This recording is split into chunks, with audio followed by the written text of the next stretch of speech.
आप देख रहे हैं फियर अलार्म गौतम के साथ। आगे बढ़ने से पहले अगर आप अभी तक हमारे इस चैनल को सब्सक्राइब नहीं किया है तो सब्सक्राइब कर लें और साथ में बेल आइकन को ज़रूर दबाएं ताकि हम जब ऐसे ही सच्ची कहानी आपके लिए लाएं तो आपको नोटिफिकेशन मिलती रहे।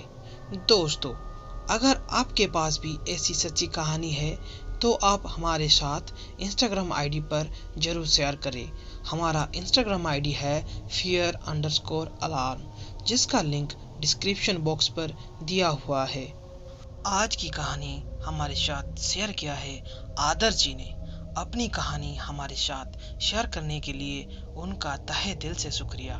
तो कहानी में आदर्श जी कुछ ऐसे बताते हुए, उस दिन मैं और मेरा भाई रवि अपनी दुकान बंद करके घर लौट रहे थे। मैं उम्र में बड़ा था और मेरा छोटा भाई रवि मेरे से 3 साल छोटा था। दुकान में भीड़ की वजह से उस दिन घर लौटने में देर रात हो गया था। फिर भी हम दोनों भाई हंसी मजाक करते हुए आगे बढ़ ही रहे थे कि तभी मैं अपनी छोटे भाई को आगे बढ़ने से रोक लेता हूँ। मेरा छोटा भाई मुझसे पूछने लगता है, क्या हुआ भैया? तभी मैंने उसे कुछ ना बोलते हुए सामने की ओर देखने के लिए इशारा करने लगता हूँ। हमने देखा 4 लोग एक आदमी को बुरी तरह से चाकू से घायल करके भाग रहे थे। हम दोनों के जैसे होश उड़ गया था। तभी मेरा छोटा भाई बोलता है, भैया अब क्या करें? मैं कुछ सोच नहीं पा रहा था। हमने थोड़ी हिम्मत जुटाकर उस आदमी के पास पहुंचे। उस आदमी की हालत एकदम दर्दनाक था। रोड के ऊपर खून की सैलाब बह रही थी। वो आदमी मदद के लिए हमारी ओर हाथ बढ़ाया, लेकिन हम कोई चक्कर में पड़ना नहीं चाहते थे और वैसे भी वो आदमी अब चंद लम्हों का मेहमान था। देखते ही देखते उस आदमी ने हमारे सामने दम तोड़ दिया। इसे देखकर मेरा छोटा भाई काफी डर गया था।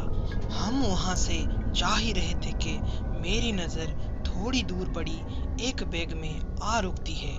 मैं हिम्मत जुटाकर जब उस बैग को खोलता हूँ तो मुझे उस बैग में बहुत सारे पैसे पड़े हुए मिलते हैं। मैं पहले से बड़ा लालची था।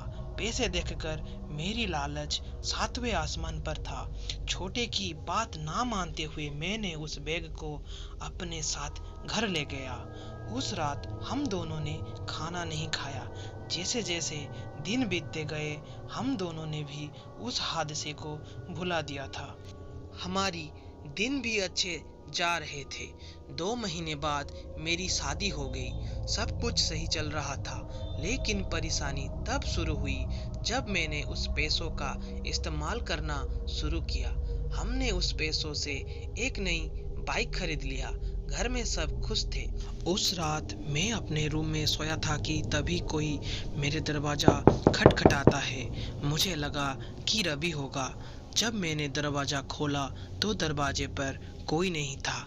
मुझे थोड़ी हैरानी तो हुई, पर मुझे लगा ये मेरा वहम भी हो सकता है, तो मैंने ज़्यादा सोचते ना हुए बस अंदर आने लगा कि तभी फिर से दरवाज़ा खटखटाने की आवाज़ मुझे सुनाई देती है। इस बार मैं काफ़ी डर गया था। फिर भी लड़खड़ाते कदमों के साथ मैं दोबारा दरवाज़ा खोलता हूँ, पर फिर से दरवाजे पर कोई नहीं था।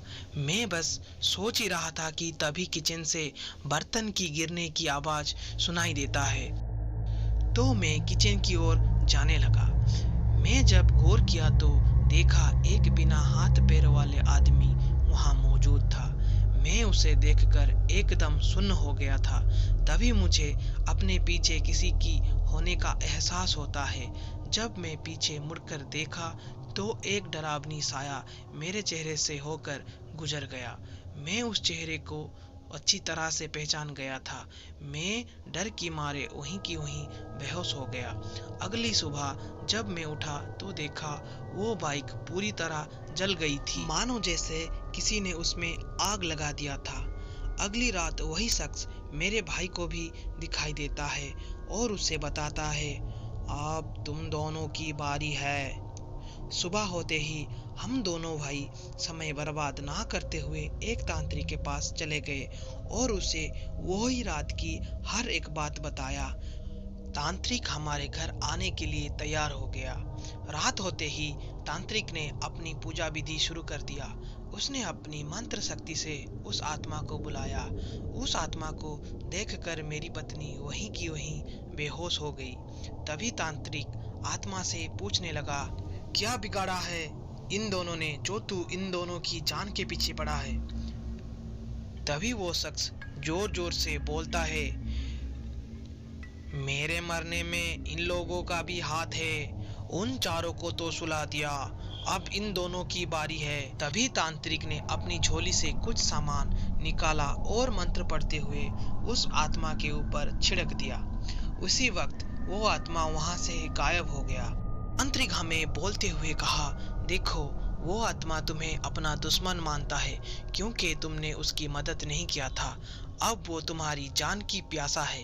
फिलहाल मैंने उसे अपने बस में कर लिया हूँ।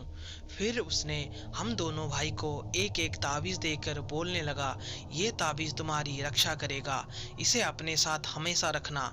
उस रात के बाद सब कुछ सामान्य हो गया था, पर आज भी उस लम्हे को जब याद करता हूँ तो मेरे जी डगमगा जाता है। तो दोस्तों, आज की कहानी में बस इतना ही।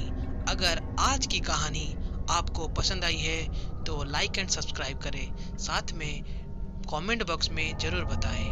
मैं आपका दोस्त गौतम जल्दी मिलूंगा एक नई कहानी के साथ। तब तक good night and take care.